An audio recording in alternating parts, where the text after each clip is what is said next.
حضرت عزیر علیہ الصلوۃ والسلام اللہ تعالیٰ کے برگزیدہ نبی تھے۔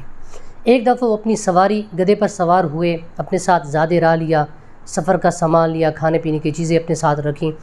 ان کا گزر ایک بستی پر سے ہوا جو بستی بالکل مسمار ہوئی پڑی تھی۔ قرآن مجید نے اس کو اس طرح بیان کیا ہے، کالذی مر علی قریۃ وہی خاویۃ علی عروشہا، کہ ان کا گزر ہوا ایک ایسی بستی پر سے جو بالکل مسمار ہوئی پڑی تھی۔ تو ان کے دل میں خیال آیا، ایک وسوسہ پیدا ہوا کہ اللہ تعالیٰ ان کو کیسے زندہ کرے گا، یہ بستی بالکل ختم ہوئی پڑی ہے، اس کے مکان گر گئے ہیں، مکین بالکل ختم ہو گئے، ان کی ہڈیاں تک باقی نہیں ہیں، تو اللہ تعالیٰ ان کو کیسے زندہ کرے گا، انا یحیی ھذہ اللہ بعد موتھا۔ تو اللہ تعالیٰ نے اب ان کو یہ بات سمجھانے کے لیے ان کے ساتھ ایک واقعہ پیش آیا کہ وہ آرام کرنے کے لیے وہاں کچھ دیر کے لیے بیٹھے، اپنے جو سواری تھی اپنے گدھے کو باندھا، جو کھانا وغیرہ تھا اس کو اپنے پاس رکھا اور دیوار کے ساتھ ٹیک لگا کے کچھ دیر بیٹھ کے آرام کرنے کے لیے۔ اللہ تعالیٰ نے ان کو 100 سال کے لیے سلا دیا، ان کی روح کو قبض کر لیا۔ جب وہ سوئے تھے اس وقت صبح کا وقت تھا، اور جب ان کی آنکھ کھلی اس وقت عصر کا وقت تھا۔ تو جب آنکھ کھلی ان کی تو اللہ تعالیٰ نے ان سے پوچھا کہ اے عزیر کتنا سوئے ہو، کتنا آرام کیا ہے؟ تو حضرت عزیر علیہ السلام نے جب وقت دیکھا تو انہوں نے اندازہ لگایا کہ جب میں یہاں آیا تھا بیٹھا تھا تو فجر کا وقت تھا، صبح کا وقت تھا، اور اب عصر کا وقت ہے۔ تو انہوں نے کہا کہ ایک دن یا دن کا کچھ حصہ میں نے آرام کیا ہے۔ تو اللہ تعالیٰ نے فرمایا کہ اے عزیر ہم نے آپ کو 100 سال یہاں سلایا ہے، یعنی 100 سال تک آپ یہاں سوئے ہیں، آپ نے آرام کیا ہے۔ اللہ تعالیٰ نے کہا کہ آپ اپنا کھانا دیکھیے۔ جب انہوں نے کھانے کی طرف دیکھا تو وہ بالکل تازہ اور فریش تھا، جس طرح انہوں نے ابھی رکھا ہو۔ اس کے بعد اللہ تعالیٰ نے فرمایا کہ اپنی سواری کی طرف دیکھیے۔ جب سواری کی طرف دیکھا تو وہ اس کی بالکل ہڈیاں تک گھل رہی تھیں، گل چکی تھی۔ تو اللہ تعالیٰ نے فرمایا کہ ہم اس جانور کو، اس سواری کو آپ کے سامنے زندہ کریں گے۔ اللہ تعالیٰ نے حکم دیا تو وہ ہڈیاں جمع ہوئیں، ان ہڈیوں کا ڈھانچہ بنا۔ حضرت عزیر علیہ السلام دیکھ رہے ہیں، پھر ان ہڈیوں پر گوشت آیا اور وہ سواری آواز نکالنے لگی، وہ گدھا، وہ سواری آواز نکالنے لگی۔ حضرت عزیر علیہ السلام کے سامنے یہ سارا معاملہ ہوا۔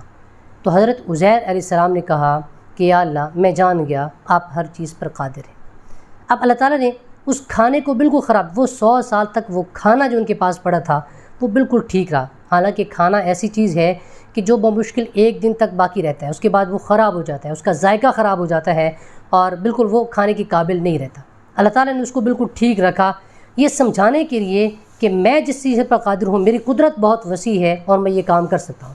اور وہ سواری جو زندہ رہ سکتی تھی کہ وہ وہاں چارہ کھاتی، پانی پیتی، وہاں چونکہ اس کو وہاں ساری چیزیں موجود تھیں، لیکن وہ مر گئی۔ تو اللہ تعالیٰ نے اپنی قدرت سمجھائی ہے کہ میری قدرت اتنی وسیع ہے، جس کام کا میں ارادہ کروں اس کو میں کرتا ہوں، جو بندے کے وہم و گمان میں نہیں ہوتی۔ تو حضرت عزیر علیہ السلام جو پہلے ہی اللہ تعالیٰ کی صفات پر یقین رکھنے والے تھے، لیکن اب وہ آنکھ سے دیکھ چکے تھے، ان کو عین الیقین ہو چکا تھا، تو انہوں نے کہا کہ یا اللہ میں جان گیا آپ ہر چیز پر قادر ہیں۔ پھر حضرت عزیر علیہ السلام جب وہاں پہنچے، اس دوران اللہ تعالیٰ نے اس ایریے کو، اس جگہ کو آباد کر دیا، وہاں لوگ آ گئے، وہاں لوگ ان کا بادشاہ بھی آ گیا، ان پر بادشاہت کرنے لگا۔ تو حضرت عزیر علیہ السلام بستی کے لوگوں کے پاس گیا، ان کو کہا کہ کیا تم عزیر نامی شخص کو جانتے ہو؟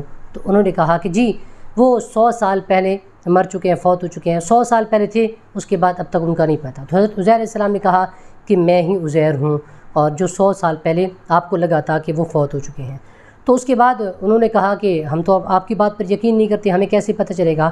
تو ان کے پاس جو نشانیاں تھیں حضرت عزیر علیہ السلام کی، انہوں نے ان کو سامنے رکھا اور دیکھا، تو ان کو بھی یقین آ گیا کہ یہ واقعی عزیر علیہ السلام ہے۔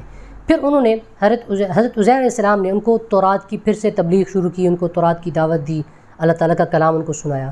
تو انہوں نے حضرت عزیر علیہ السلام کو اللہ تعالیٰ کا بیٹا سمجھ لیا اور کہنے لگے کہ آپ اللہ تعالیٰ کے بیٹے ہیں، کیونکہ آپ کے ساتھ اتنا بڑا واقعہ ہوا ہے اور آپ 100 سال کے بعد دوبارہ آ گئے ہیں۔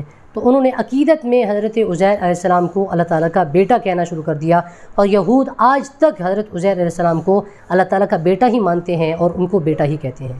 تو کسی کی عقیدت میں، کسی کے احترام میں ان کو اتنا اللہ تعالیٰ کے قریب کر دینا کہ اللہ تعالیٰ کا بیٹا کہہ دینا، یہ بات درست نہیں تھی، اور یہود آج تک یہ کام کرتے ہیں اور ان کو حضرت اللہ تعالیٰ کا بیٹا کہتے ہیں۔ تو حضرت عزیر علیہ السلام نے ان کو دین کی دعوت دی، ان کو سمجھایا، لیکن وہ اس بات پر پکے ہو گئے تھے۔ تو یہاں ہمیں ایک بات کا پتہ چلتا ہے کہ کسی کے ساتھ عقیدت احترام بے شک کریں، لیکن جب عقیدت اور احترام میں تجاوز کیا جائے گا تو وہ پھر جائز نہیں ہوگا، وہ غلط ہوگا، اور وہ ہمیں راہ حق سے، راہ ہدایت سے ہٹا دے گا۔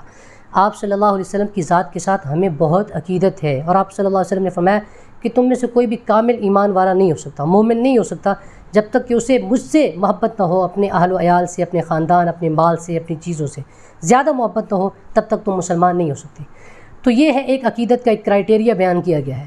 لیکن رسول اللہ صلی اللہ علیہ وسلم کی اللہ تعالیٰ کی صفات کو ثابت کر دینا اور ان کو اللہ تعالیٰ کی اللہ تعالیٰ کی صفات کو ان کے لیے ثابت کرنا کہ ان کو اللہ کے قریب کر دینا اس طرح سے کہ وہ گویا خدا ہی ہیں، تو نہ تو اسلام نے اس چیز کی دعوت دی ہے، نہ تبلیغ دی ہے، نہ تعلیم دی ہے۔